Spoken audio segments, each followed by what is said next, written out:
Salam sejahtera dan salam mesra kepada semua rakan-rakan. Bertemu kembali kita kali ini dengan kisah tragedi berdarah perjuangan kumpulan militan penganas yang dikehendaki agensi FBI dari Amerika Syarikat. Seorang pakar letupan dan menjadi pegawai perekrut serta pelatih sekaligus menjadi perancang kepada kumpulan Jemaah Islamiah. Beliau menjadi buruan selama lebih 6 tahun apabila dituduh menjadi dalang dalam beberapa siri pengeboman di tempat awam di Indonesia. Perbuatan mereka telah mengorbankan lebih 200 orang awam berbagai bangsa dilaporkan terkorban gara-gara keganasan dan perjuangan mereka. Mari sama-sama kita ikuti kisah ini sampai habis. Jangan lupa tekan butang subscriber serta loncengnya sekali untuk notifikasi video baru yang dimuat naik. Beliau dikenali sebagai Nordin Muhammad Thorpe. Dilahirkan pada 11 hari bulan Ogos tahun 1968 di Kayu Arah Pasong, Pontian, Johor, Malaysia. Beliau juga pernah menjadi guru dan mengajar di Sekolah Luqmanul Hakim di Ulu Tiram, Johor. Beliau juga dikenali sebagai Nordin Mat Thorpe, Din Moj Thorpe, Mu Thorpe atau Mat Thorpe. Beliau merupakan militan Islam berbangsa Melayu berasal dari Malaysia dan paling dikehendaki di Indonesia dan pengganas paling dikehendaki di Asia. Beliau bekerjasama dengan seorang lagi rakyat Malaysia iaitu Dr. Azahari Husin, juga berasal dari Johor. Beliau dianggap pakar pembuat bom dan pembiaya kumpulan Jemaah Islamiah JI dan menubuhkan kumpulan Al-Qaeda di Nusantara yang lebih ganas. Menurut agensi FBI Amerika Syarikat melaporkan bahawa Nordin adalah seorang pakar letupan selain bertindak menjadi pegawai, perekrut dan pelatih untuk kumpulan Jemaah Islamiah. Nordin Mat Thorpe juga mendapat perhatian antarabangsa selepas kejadian serangan bom di Bali, Indonesia pada tahun 2002 dan serangan bom di Hotel JW Marriott Jakarta pada tahun 2003 dan tahun 2009. Kejadian ini bermula setelah polis Malaysia mengesan dan menangkap ahli kumpulan JI selepas peristiwa kejadian pada 11 September. Nordin Mat Thorpe telah mengambil keputusan melarikan diri ke Indonesia. Ketika di Indonesia, dia menggunakan nama samaran sebagai Abdul Rachman Aufi. Beliau yang mempunyai kepakaran dan kelulusan akuntan telah dilantik sebagai penasihat kewangan. Sementara Dr. Azahari Husin bertindak sebagai pembuat bom. Dr. Azahari Husin digelar sebagai Demolition Man di Malaysia. Beliau juga merupakan buruan yang paling dikehendaki oleh pihak berkuasa Malaysia dan Indonesia. Beliau merupakan seorang berpendidikan. Pada tahun 1970-an, Azahari Husin pernah belajar di Adelaide, Australia ketika beliau berumur 17 tahun. Beliau belajar di Adelaide University selama 4 tahun tapi gagal dalam kursus kejuruteraan. Beliau tidak putus asa dan menyambung belajar di Britain. Azahari Husin menyambung pelajarannya pada tahun 1990 di Reading University, Britain sehingga mendapat PhD dalam bidang kejuruteraan mekanikal. Tapi pihak University Reading menyatakan tesis Azahari Husin sebenarnya pengurusan tanah dan harga rumah di Malaysia pada tahun 1980-an. Dia juga dikenali dengan nama panggilan Azhar. Dr. Peter Baim, tutor beliau menyatakan Azahari Husin adalah seorang pendiam. Ketika belajar di Britain, dia berhadapan dengan masalah kerana isterinya, Noraini, menderita sakit kanser kerongkong yang serius. Namun keadaan isterinya telah pulih tetapi tiada suara. Setelah tamat pengajiannya, dia menjadi pensyarah di Universiti Teknologi Malaysia di Skudai, Johor. Tiada siapa yang sangka bahawa beliau secara senyap menjadi pemimpin Jemaah Islamiah. Dia ada menulis buku berjudul Multiple Regression Analysis yang sangat profesional. Ketika dalam kelas, beliau tidak pernah bercakap tentang perjuangan agama. Pada sekitar tahun 1991, Azahari berkenalan dengan Abu Bakar Bashir dan Hambali alias Ridwan Hisamuddin di Skudai, Johor yang memimpin Jemaah Islamiah. Dr. Azahari mulai terlibat dengan sekolah Tarbiyah Islamiah Luqmanul Hakim di Ulu Tiram, Johor yang dimonopoli oleh Abu Bakar Bashir dan Abdullah Sungkar. Dr. Azhari telah dilantik menjadi seorang lembaga pengarah sekolah tersebut. Ketika itu, pengarah sekolah ialah Nuruddin Muhammad Thob, iaitu bekas pelajar Dr. Azhari di UTM, Skudai. Beliau yang mahir dalam pakar letupan telah mengajar dan menulis manual cara-cara membuat bom untuk jemaah Islamiah. Beliau dipanggil untuk jihad menentang Kristian di Filipina dan Indonesia. Mereka bercita-cita untuk mendirikan sistem pemerintahan Alifah di Asia Tenggara. Pada tahun 1980-an dan 1990-an, beliau pernah berjuang di Afghanistan dalam Perang Suci menentang penjajah Rusia. Beliau juga mendapat latihan perang gerila mujahidin di Akademi Sada'a berdekatan sempadan Afghanistan. Pada sekitar tahun 1999, Azhari Husin pergi ke Mindanao, Filipina. Di sana beliau melatih kumpulan militan,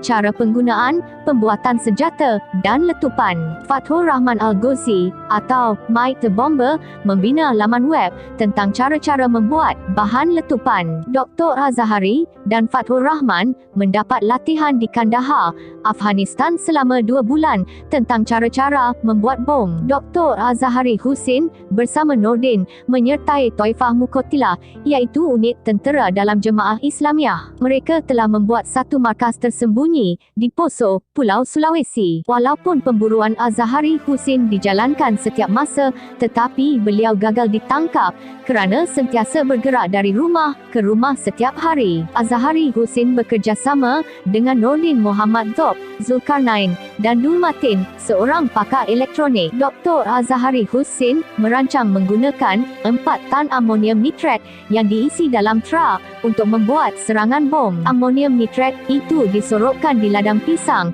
di daerah Kluang, Johor. Mereka berjaya memindahkan bahan tersebut ke Mojokerto, Jawa Timur untuk diproses menjadi bahan letupan. Setelah pihak polis mengetahui tempat persembunyian mereka, polis telah membuat serbuan di beberapa tempat seperti Pekanbaru, Semarang dan sekitar Jakarta. Semasa serbuan, polis Indonesia telah menjumpai bahan TNT di Teneto dan kaset. Polis juga telah menjumpai beberapa jadual tugasan kerja untuk melaksanakan letupan terhadap beberapa buah gereja turut ditemui. Polis juga menemui 25 potasium loret dan kepala pelancar roket. Ketika serbuan ini dijalankan, seorang ahli kumpulan malitan bernama Suyono Ayuda yang pernah mendapat latihan di Afghanistan berjaya ditahan. Nordin Matlob sangat aktif melakukan serangan bom sekitar tahun 2000 hingga 2005 di beberapa tempat awam di seluruh Indonesia. Pada tahun 2000, mereka melakukan serangan bom di beberapa tempat seperti Kedutaan Filipina, bangunan Bursa Efek di Jakarta, bangunan gereja di Jakarta, Medan, Batam dan Pekanbaru. Mereka juga terus aktif pada tahun 2001. Pengeboman dilakukan di Plaza Atrium, Gereja Santa Ana dan HKBP. Mereka juga masih meneruskan misi pengeboman pada tahun 2003 di restoran McDonald's di Makassar dan pengeboman lapangan terbang Soekarno-Hatta. Tidak cukup dengan sasaran itu, mereka juga melakukan pengeboman di JW Marriott pada tahun 2003. Pada 24 hari bulan Jun tahun 2003, Nordin Muhammad Thob telah menulis surat kepada isterinya, Mufiatun, dengan nama Abu Hah. Polis Malaysia terus bertindak untuk menyiasat kesahihan surat tersebut dan cuba mengaitkannya dengan gerakan Jemaah Islamiah. Mufiatun, isteri kepada Mat Thob, telah dipenjara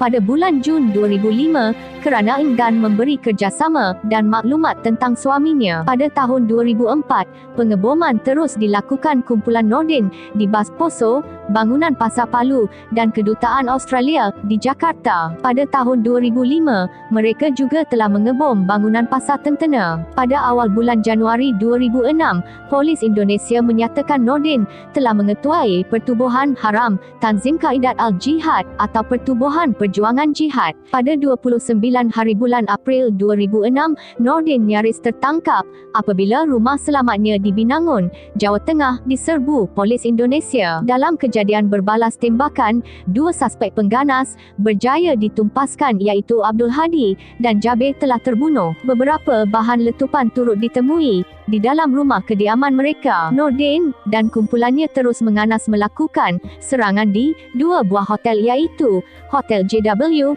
Marriott, dan Hotel Ritz-Carlton di Jakarta. Mereka telah melakukan serangan bom pada awal pagi Jumaat, 16 hari bulan Julai 2009. Hotel JW Marriott terletak di kawasan perniagaan Kuningan, Jakarta. Dr. Azahari telah membuat rancangan rapi menyediakan sebuah minivan Toyota putih dipandu oleh Asmar Latinsani, 28 tahun, diisi penuh dengan bahan letupan. Minivan tersebut dipandu dan berhenti di hadapan pagar hotel, manakala Dr. Azahari menaiki motosikal dan berhenti di masjid berhampiran Hotel JW Marriott. Kemudian dia berhenti di Pasar Raya Carrefour. Pada ketika letupan berlaku, dia menjerit Allahu Akbar beberapa kali. Dalam serangan ini tiada kemalangan jiwa dilaporkan, cuma 182 orang cedera parah dan ringan. Setelah kejadian mengemparkan penduduk setempat, pihak polis terus membuat serbuan. Namun pejuang hebat Nordin Maktub dan Dr. Azahari berjaya meluluskan diri sebelum serbuan dilakukan. Beberapa biji bom yang belum meletup ada tanda NR yang dikatakan merujuk kepada Nordin. Dia selaku pembuat dan mencantum komponen untuk membuat bom tersebut. Ketua Bahagian Anti Pengganas Kementerian Keselamatan Indonesia, Ansyaad Bai, menyatakan bahawa terdapat bukti kukuh Nordin mendalangi serangan itu. Bom buatan sendiri itu mempunyai persamaan dengan yang pernah digunakan dalam serangan pada tahun 2003 yang dikaitkan dengan Nordin. Nordin serta kumpulannya turut disyaki terlibat dalam beberapa tempat pengeboman. Akhirnya polis telah menemui tempat rahsia persembunyian kumpulan Nordin Maktub pada 17 September tahun 2009. Polis Indonesia telah mengatur serbuan khas di Solo, Jawa Tengah. Pertempuran sengit antara kumpulan Nordin dan polis Indonesia berbalas tembakan di sebuah rumah persembunyian mereka. Mereka berjaya membunuh Nordin Maktub dan 3 lelaki tempatan. Polis juga menjumpai 2,200 kilogram bahan letupan yang sedia untuk digunakan senjata M16 yang lengkap berisi peluru, selain komputer riba dan pelbagai dokumen. Nordin dikenal pasti berdasarkan cap jari dan 14 lagi tanda ciri-ciri yang dikenali di badannya. 3 lagi pengganas yang ditembak mati ialah Bagus Budi Pranoto alias Urwah, Susilo alias Adib yang menyediakan tempat persembunyian Nordin, dan Aryo Sudarso alias Aji yang dikatakan pakar pembuat bom, murid kepada Dr. Azahari Husin. Seorang lagi wanita hamil juga turut cedera parah dalam serbuan itu ialah Putri Munawaroh, isteri kepada Susilo, setelah dia enggan menyerah diri. Munawaroh ketika itu sedang mengandung 22 minggu. Sebelum serbuan itu, Rahmat Puji Prabowo dan Supono telah ditahan di Pasar Gading, Solo pada 16 September 2009. Maklumat dari mereka telah membawa kepada pembunuhan Nordin pada 17 September 2009. Bejo dipercayai membantu menyembunyikan Nordin di Kampung Kepusari RT03RW11, Kelurahan Mojosongo, Kecamatan Jebres, Kota Surakarta, Jakarta. Kedu ditugaskan mengangkut bahan letupan ke sebuah rumah di Bekasi.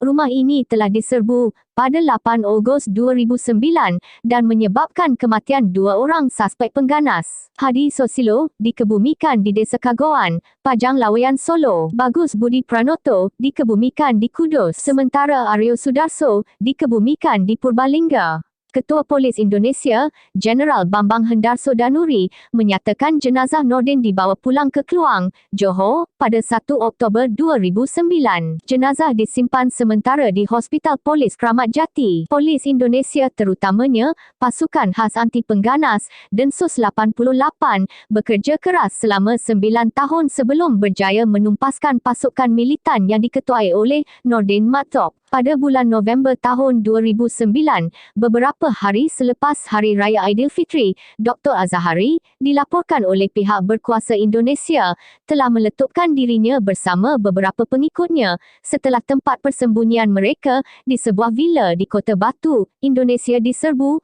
Pasukan Polis Khas Indonesia Detasemen 88. Terdapat pula laporan lain yang mendakwa Dr. Azhari ditembak mati dan 2 orang rakannya meletupkan dirinya. Dalam insiden berkenaan, seorang anggota Detasemen 88 iaitu Konstabel Choirudin turut cedera dalam serbuan tersebut. Forensik Polis Diraja Malaysia diterbangkan khas ke Jakarta untuk mengesahkan serpihan tubuh milik Dr. Azhari. Setelah mengetahui berita kematian Nordin Maktub, isteri pertamanya, Siti Rahmah Rusdi, seorang guru Al-Quran di Kampung Sungai Tiram, Johor Bahru, terbang ke Jakarta untuk menuntut jenazahnya di Rumah Sakit Kramat Jati. Selepas 15 hari kematiannya, pada 2 Oktober 2009, jenazah Nordin disembahyangkan di Masjid Nurul Iman dan dikebumikan di kampung kelahirannya, Kampung Kayu Ara Pasong, Pontian, Johor. Lebih 3,000 orang hadir dan melawungkan Allahu Akbar. Berakhirlah kisah Nordin Maktub,